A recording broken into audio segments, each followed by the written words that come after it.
नमस्कार,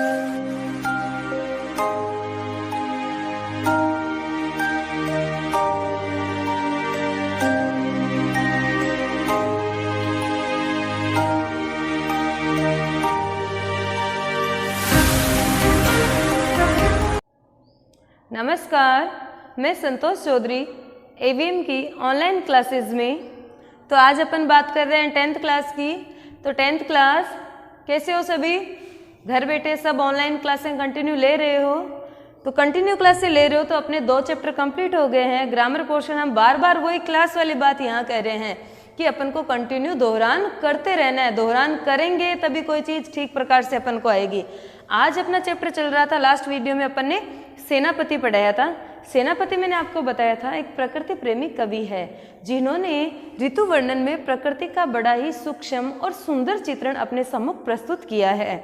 उसकी एक एक बारी की चारों ऋतुओं का, ग्रीष्म ऋतु का, बसंत ऋतु का, शिशिर ऋतु का और ये वर्षा ऋतु का, सबका बड़ा ही सूक्ष्म चित्रण अपने सामने प्रस्तुत किया है कि किस मौसम में किस प्रकार का अपन पे असर होता है, जीव जंतुओं पे, पृथ्वी पे। तो वो सारा वर्णन उन्होंने अपन को बताया है। लास्ट वीडियो में मैंने आपको सेनापति का परिचय पढ़ाया और पहला पद पढ़ा था।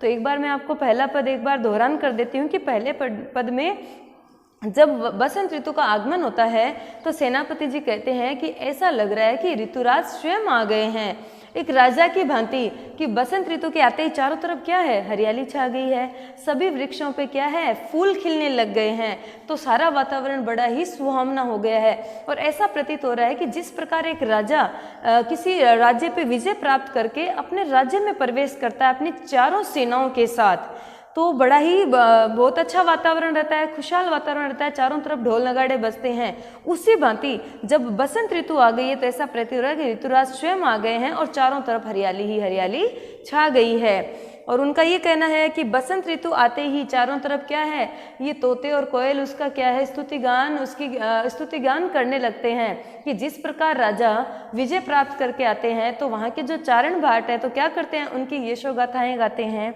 उनकी वीरता के गीत गाते हैं। उसी प्रकार जब बसंत ऋतु आई है तो ऋतुराज के भी गीत क्या है, गाए जा रहे हैं, उनकी स्तुतिगान किया जा रहा है।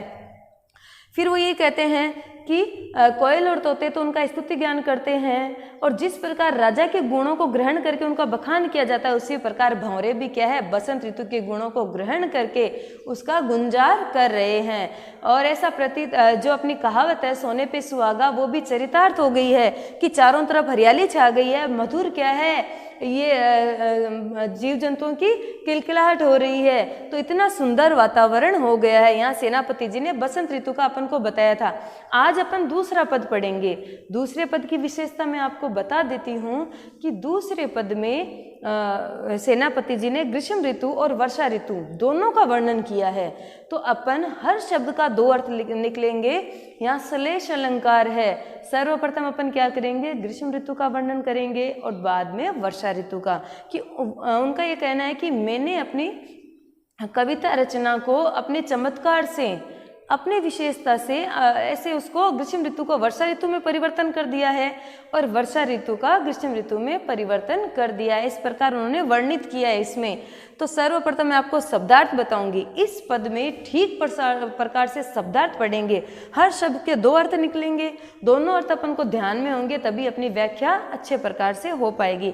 तो मैं सर्वप्रथम आपको इसके शब्दार्थ बता देती हूँ कि उन्होंने क्या कहा है। देखिए क्षिति, क्षिति यहाँ पृथ्वी, सब बच्चे ध्यान से देखेंगे, ठीक है। अंबर, आकाश, यही लिख देती हूँ, ये दोनों तो आपको ध्यान में ही है। पर्यायवाची आते हैं तो भी अपन के काम आते हैं और वैसे भी अपने नॉलेज में है। अब देखिए सबसे पहला शब्द आता है जले हैं। जले हैं के 2 अर्थ है। जब ग्रीष्म ऋतु का वर्णन करेंगे तो जल गए हैं, ठीक है, क्या है, जल गए हैं।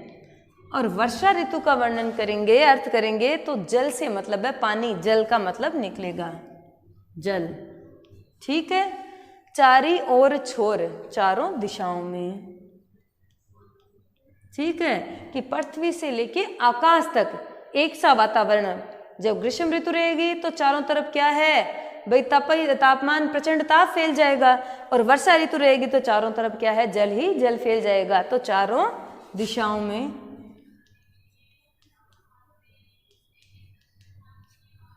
चारों दिशाओं में। ध्यान आई ना बात में? दोनों अर्थ का ध्यान में रखना है। यहाँ एक ही शब्द है जल है का, जल गए हैं, और दूसरा अर्थ है जल है।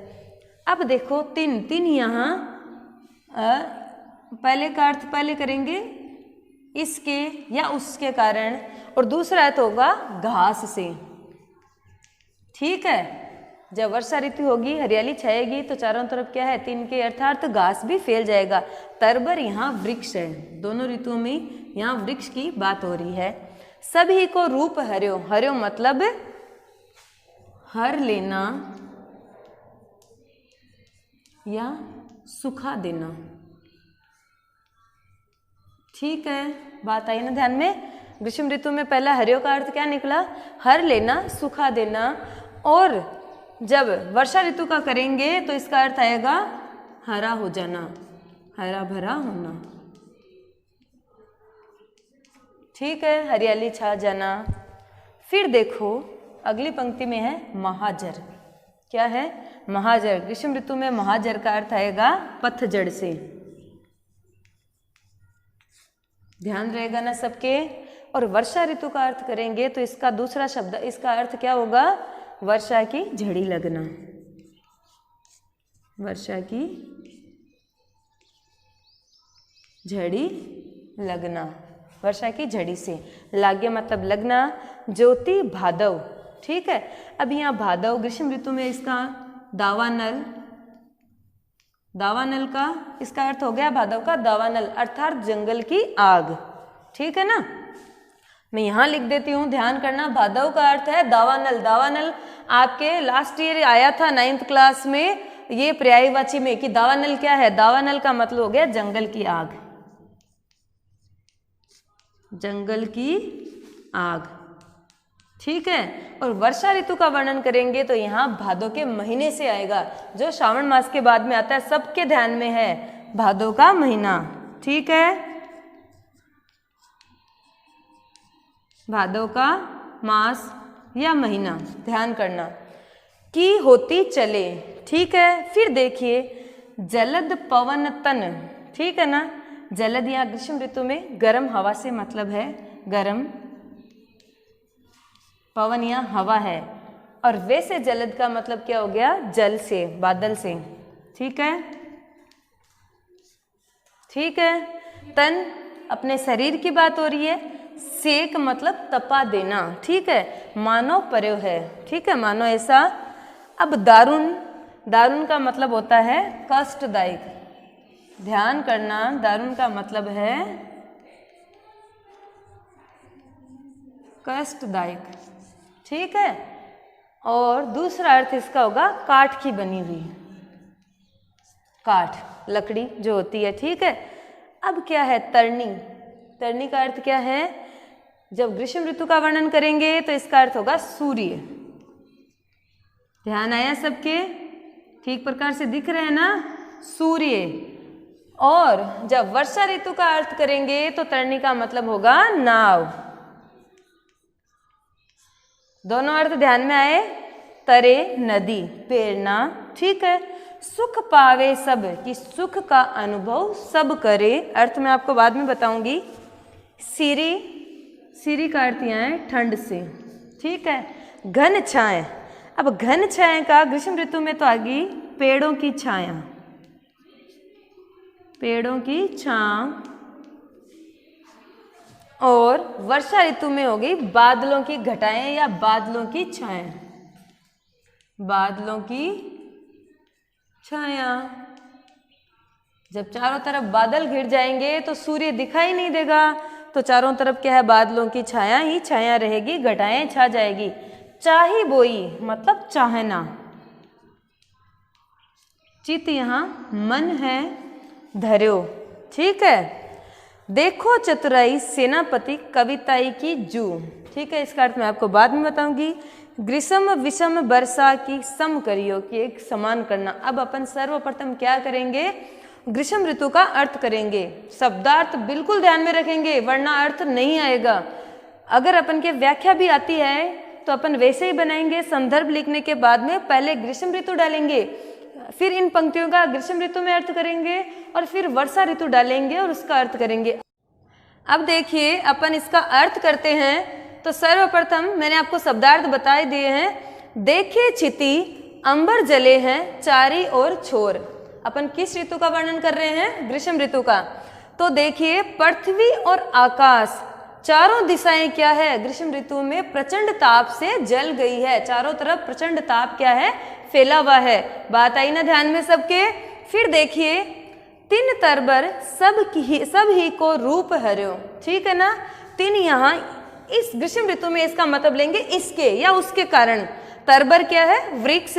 सभी को रूप हर्यो कि इस ऋतु में ग्रीष्म ऋतु के कारण चारों तरफ क्या हो गया है? सभी वृक्षों का रूप क्या है? हर लिया है, उनको सुखा दिया है। उनके सारे पत्ते क्या है? झड़कर गिर गए हैं। चारों तरफ क्या है? सूखा ही सूखा फैला हुआ है।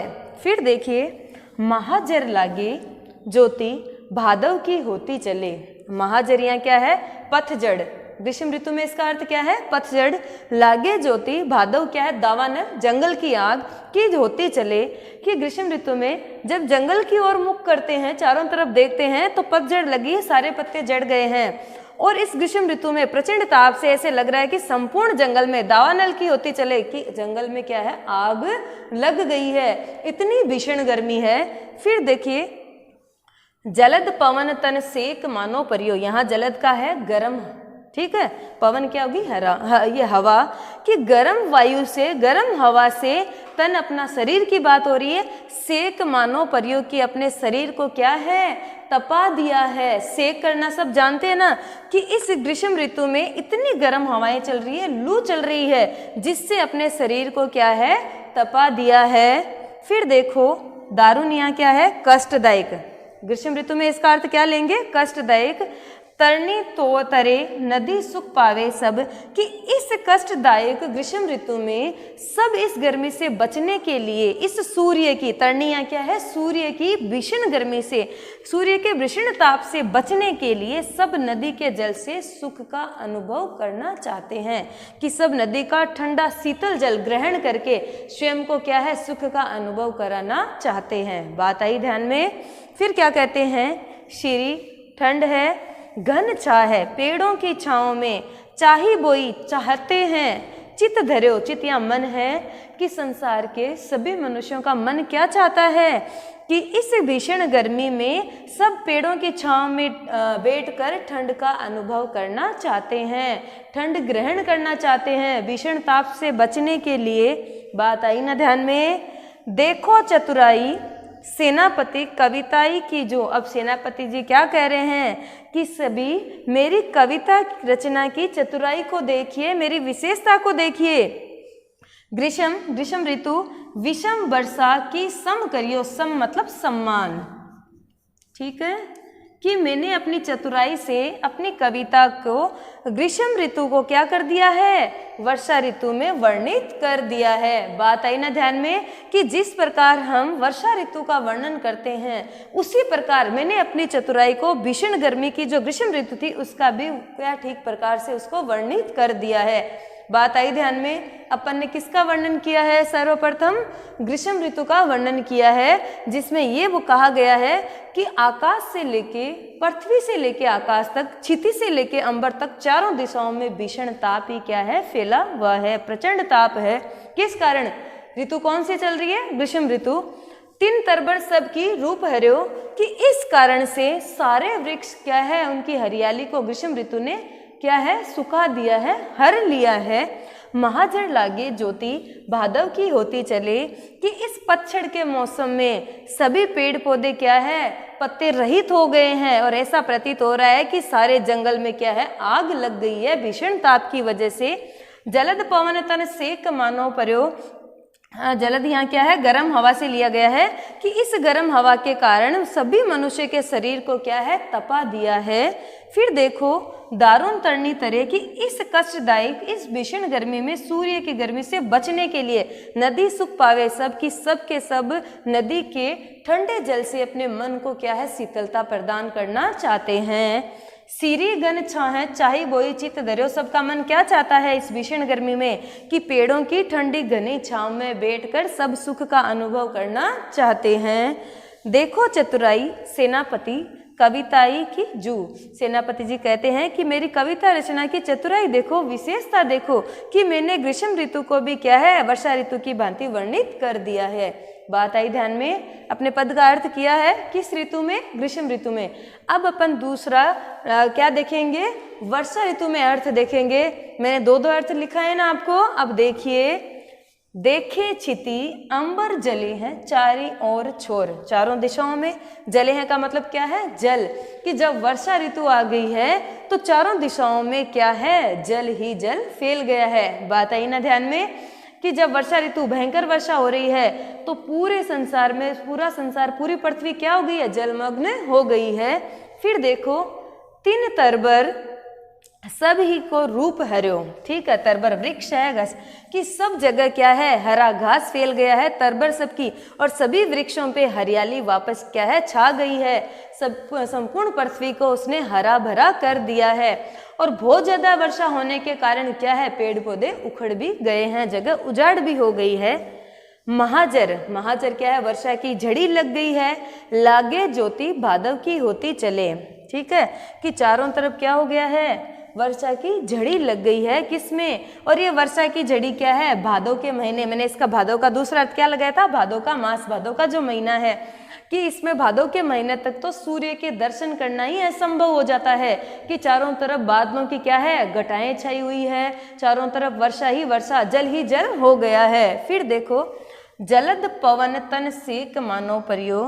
कि इन बादलों के, यहाँ जलद क्या है, बादल की ठंडी हवाएं और बादलों से बचने के लिए, बादल जब बार बार बारिश कर रहे हैं, इससे मानो बचने के लिए हम क्या है, अपने लिए स्थान ढूंढ रहे हैं। अपने शरीर पे भाई बहुत ज़्यादा भीषण गर्मी है तो भी अपने लिए हानिकारक है, और बहुत ज़्यादा बारिश हो गई है तो भी हमें बचने के लिए यहाँ वहाँ दौड़ना पड़ता है।